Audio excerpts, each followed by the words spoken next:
Halo guys, selamat siang. Di sini lagi siang sore guys. Jam 15.40. Hari ini saya perbaiki kulkas SAP satu pintu ya. Kasus kerusakan kulkas ini kurang dingin. Jadi buat teman-teman, di sini tidak ada intro-introan ya. Kita langsung aja to the point, langsung pada inti permasalahan. Penyebab kulkas ini kurang dingin kenapa ya? Di sini harus kita pahami dulu penyebabnya ya. Jadi kalau dapat servisan kulkas kurang dingin atau tidak dingin, itu cari dulu penyebabnya, jangan langsung perbaiki ya, karena kalau langsung perbaiki nanti bermasalah lagi. Jadi penyebabnya itu kita atasi dulu baru kita perbaiki ya. Nah, di sini penyebabnya apa? Penyebabnya di sini, ini pintunya saya lepas ya, teman-teman bisa lihat. Ini di bagian ensel ya, di bagian ensel bawah ini patah, jadi dia tidak rapat atau tidak pas pada posisinya karet pintu ini, sehingga angin atau uap dingin yang ada di dalam kulkas ini jadi keluar, mengakibatkan jadi kurang dingin ya. Jadi solusinya itu kita perbaiki dulu ini enselnya. Kalau di sini saya menggunakan dempul untuk membuat posisi kembali seperti semula dudukan enselnya itu ya. Jadi ini dudukannya. Nanti ini kita bautkan di sini.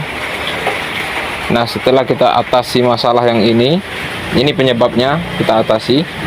Kemudian baru kita lakukan perbaikan. Sebelum kita melakukan perbaikan, di sini saya bantu jelaskan buat teman-teman. Kulkas ini naik oli ya. Jadi kalau bahasa saya itu naik oli. Nah, oli itu kenapa? Di sini di dalam kompresor ini kan ada oli nih. Kalau teman-teman teknisi itu biasanya udah tahu gitu ya, di dalam kompresornya ada oli.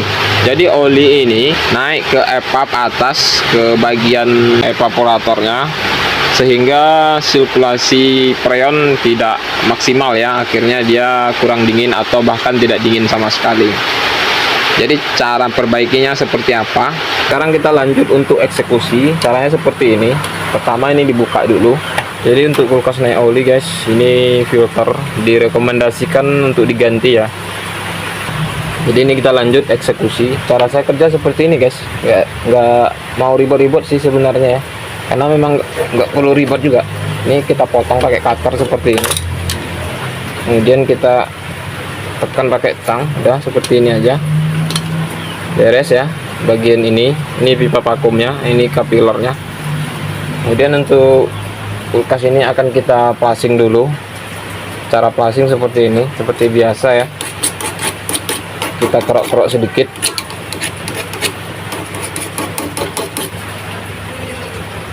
Kita potong di sini pakai cutter, semacam mau potong kambing ya. Kita iris-iris saja seperti ini. Kemudian kita kasih ini ya. Ini namanya pentil. Cara masangnya gini. Tinggal masukkan.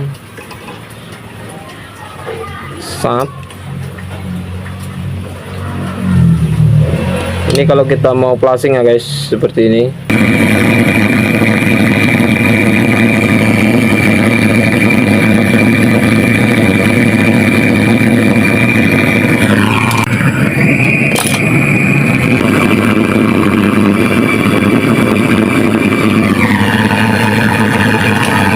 Sebentar, kita lepas begini. Jadi ini multifungsi ya guys. Baru kita masukkan ke sini. Keluarnya nanti di sini.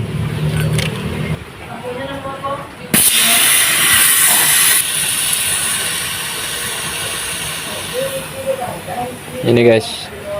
Ini dia oli yang ada di dalam evaporator. Jadi inilah penyebab kulkas ini tidak mau dingin.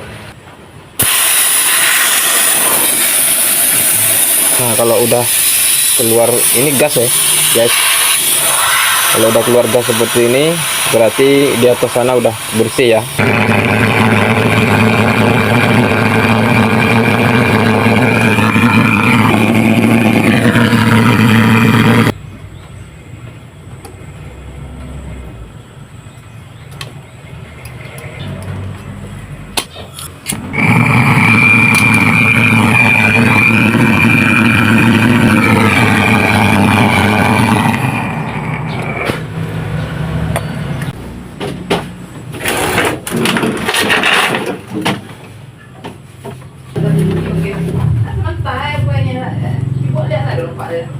भाई?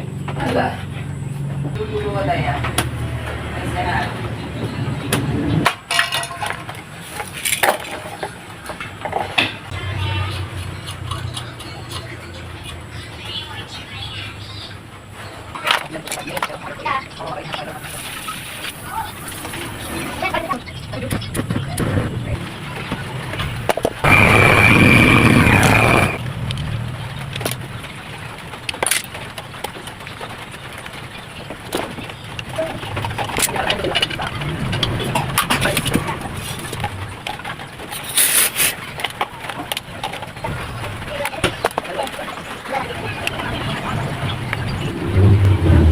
Jadi ini kuncinya guys, rahasianya supaya tidak buntu ya. Kita isi freonnya pelan-pelan seperti ini, mencukupi tekanannya antara 10 sampai 15 PSI ya. Di sini kita buat dulu 10 PSI.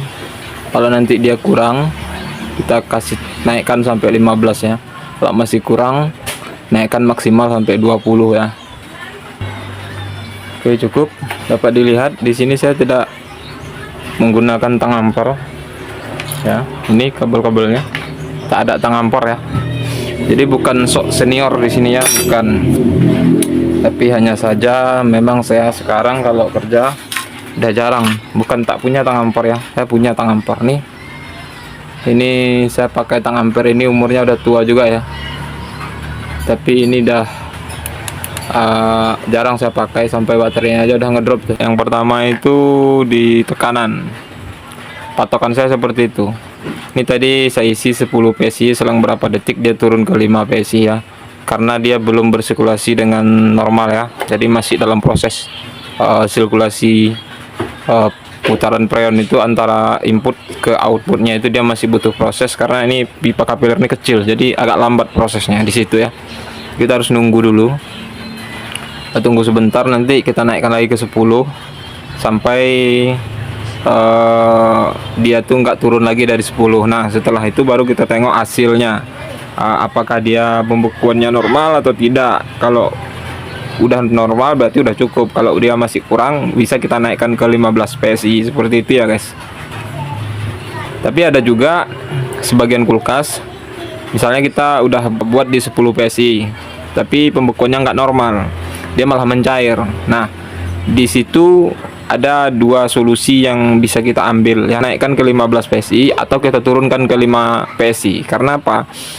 Ada sebagian kulkas saya temukan kalau dia berlebih freonnya itu dia malah mencair, kalau dia kurang freonnya dia bukunya nggak normal. Jadi antara itu kita harus pengalaman lah. Kalau yang belum ada pengalaman, bisa ikuti cara-cara yang saya jelaskan di sini ya. Kita dari 10 tadi, 10 PSI berarti dia minta turun ke 5. Di saat kita turunkan ke 5 PSI, dia juga mencair dan tidak mau membeku dengan normal. Di saat kita posisikan di 10, dia hanya beku separuh misalnya.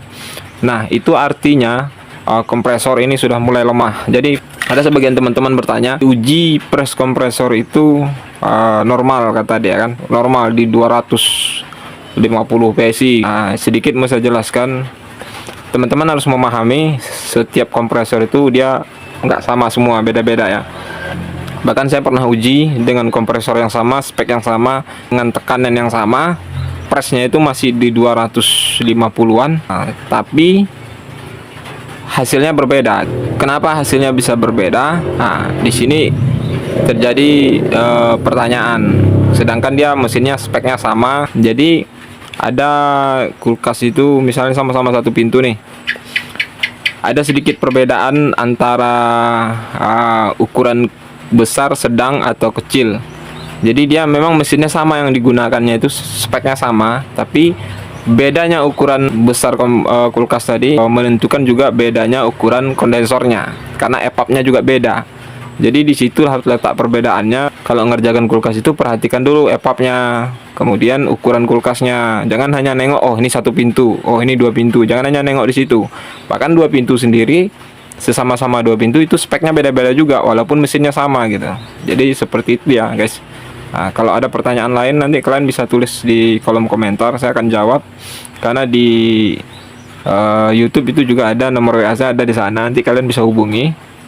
kalau ada pertanyaan-pertanyaan ya. Nanti untuk hasil akhirnya kita lihat ya, bagaimana nanti pembekuannya. Ini masih dalam proses pengisian ya guys. Ini seperti ini.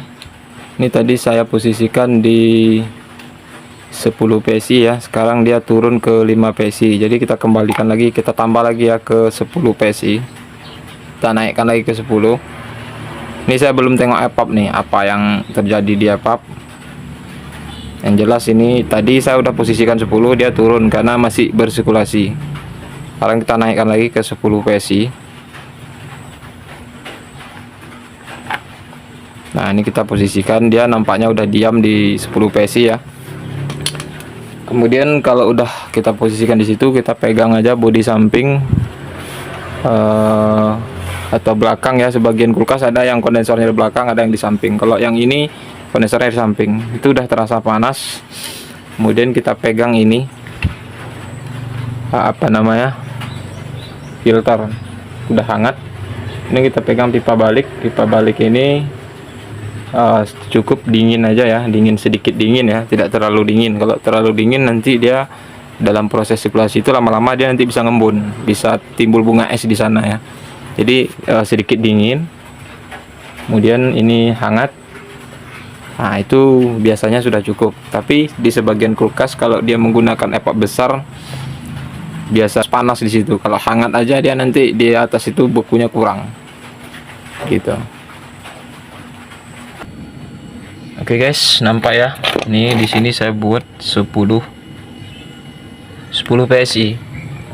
Kita lihat dalamnya bagaimana hasil kerja kita ini.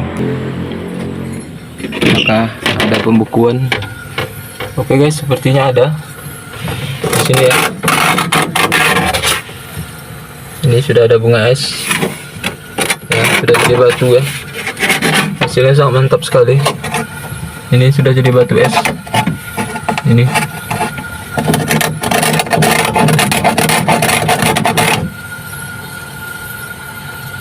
oke, udah jadi batu ya guys. Itu artinya udah jadi ya. Jadi kulkas ini cukup kita isi dengan 10 PSI ya.